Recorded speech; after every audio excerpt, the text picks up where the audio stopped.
Hello everybody, I am back with my top 5 worst wrestling DVDs.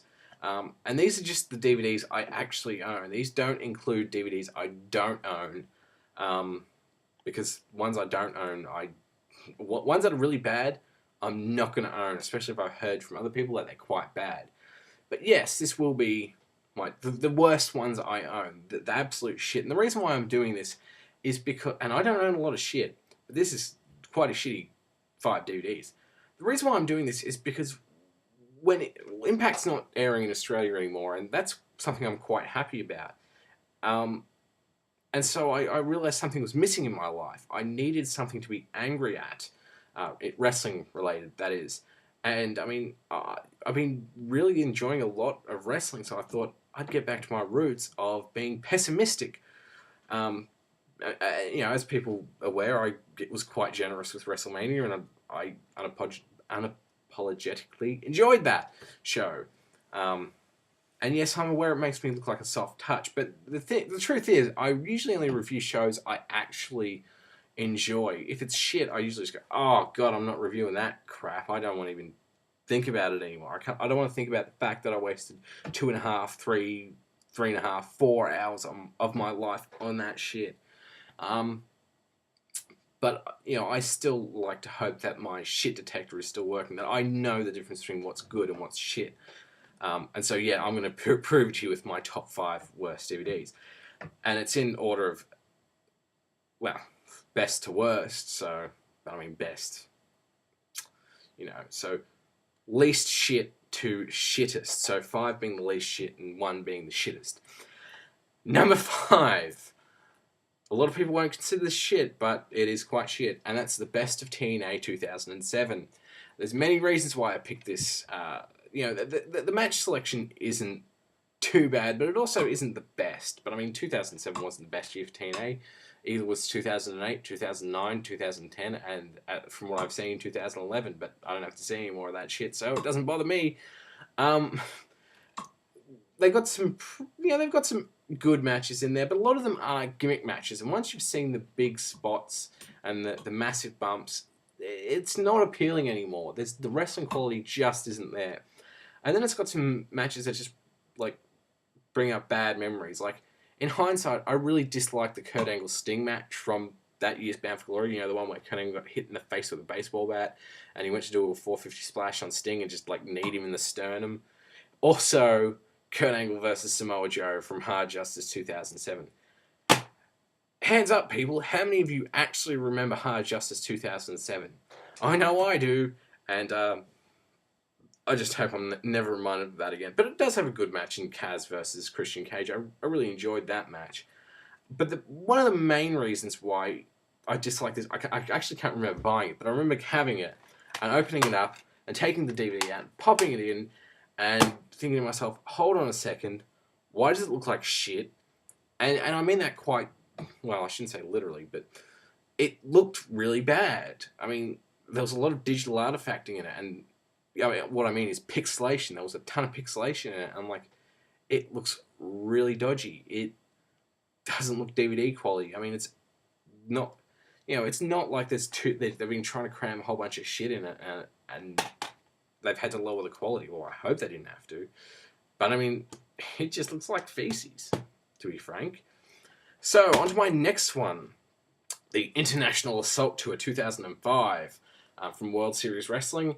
And this show was from Newcastle, Australia, which is a city, or town. Now, this was quite a big deal at the time. They had TV advertising during WWE programming.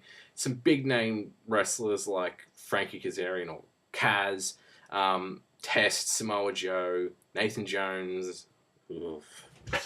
Who fucking remembers him? AJ Styles, Christopher Daniels, Gail Kim, Nydia. Ooh. Team 3D. The guy who stabbed Kurt Angle in the not Kurt Angle, John Cena in the kidneys.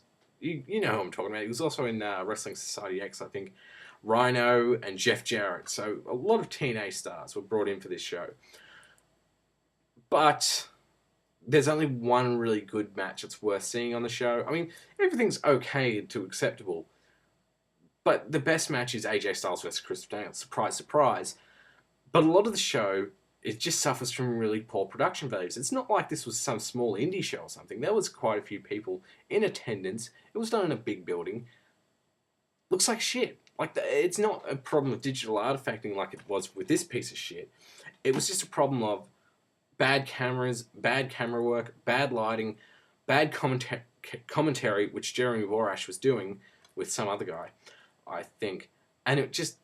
So all the production values looked really shitty, and with only one really worthwhile match on it, really not worth it. The next piece of shit... Oh, this is going to surprise a lot of people. Well, not really. I'm being sarcastic. I shouldn't have to say that. No pun intended, from CZW in 2008. I can see my reflection right... fucking... There.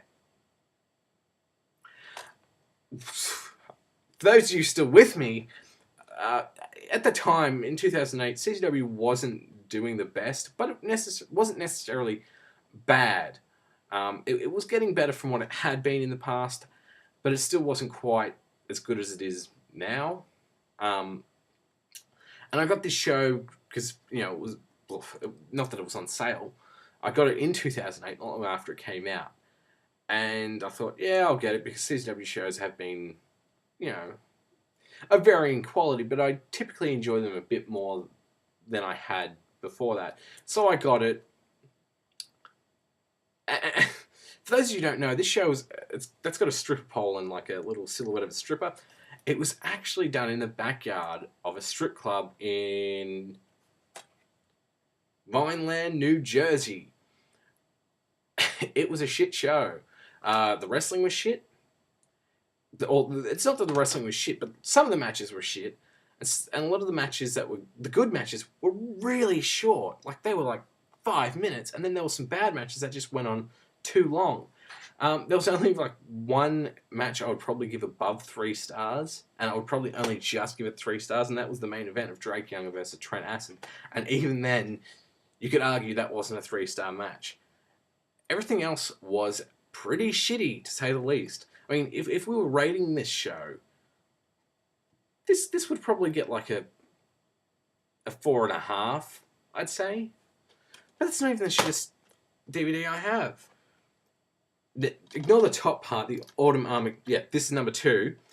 Ignore the Autumn Armageddon, because that part, that show, this IWA Mid-South Autumn Armageddon plus Feast or Famine, the first Feast or Famine that was featured in Botchamania. The Autumn Armageddon show was less than average, but passable, I guess.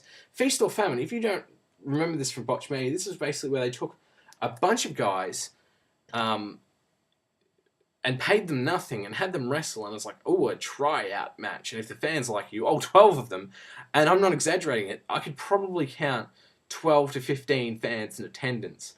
And Ian Rotten would come out and say, oh, what do you think of Yellow Dog? And what do you think of so-and-so? And they'd cheer who they liked if they wanted them to come back, or boo them if they didn't want them to come back. The result was a card that had more wrestlers on it than it had fans in attendance. Now, a lot of IWA Mid-South shows came very close to having that. I think this is the only one I've got that I actually own where there are more fans in attendance. There are more wrestlers there than there are fans in attendance. And I remember there was just like kids running around the ring at some point. Maybe I'm remembering some other shit, but a lot of it's just a blur because it's incredibly boring, incredibly long. Well, not incredibly long, but it just seems that way, and it goes forever, and it's just shit. And Ian Rotten, he just shows his face too much for my liking in this show. Number 1, and if I was to give a rating to the Feast or Famine show, I'd probably give it like, I don't know, a 2, maybe a 3. I don't know. There was just nothing worth watching on it.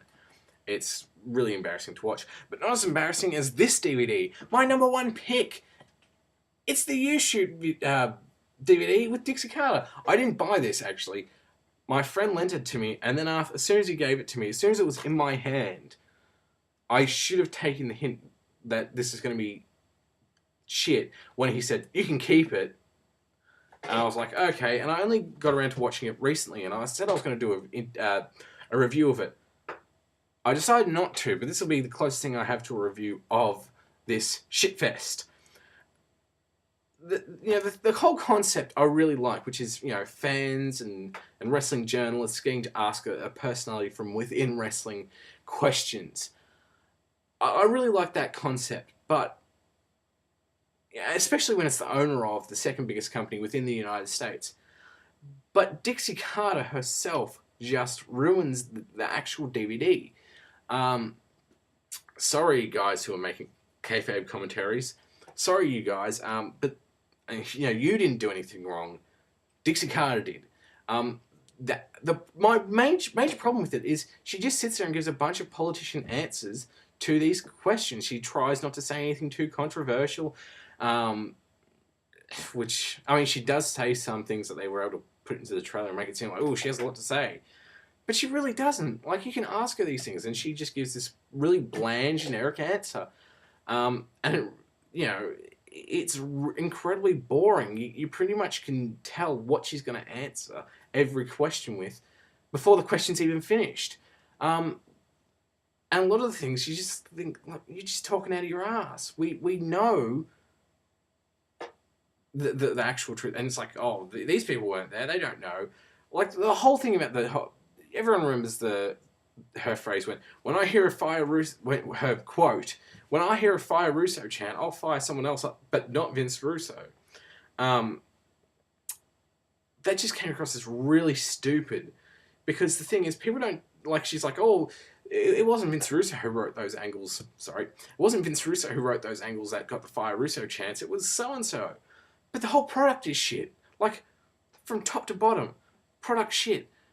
You could chant Fire Russo, especially at the time where there was lots of Fire Russo chants. You could chant Fire Russo at pretty much any point in the show, and it would make sense for a lot of that stuff. Because there was just so many bad angles. Her answer to, like, the thing is, a lot of it you can tell she's like, oh yeah, I'm here. Hold on, I need to start again. She's like, she comes across as, oh, but I'm here to accept that we've made mistakes. But then sometimes when she's really pushed about things, she's like, oh, but if we did that, the fans would complain anyway, and tries to peg it on some of the fans, or, oh, it's just a few fans on the internet. Oh, I don't read the dirt sheets. Oh, they have no influence on us. And all that kind of stuff.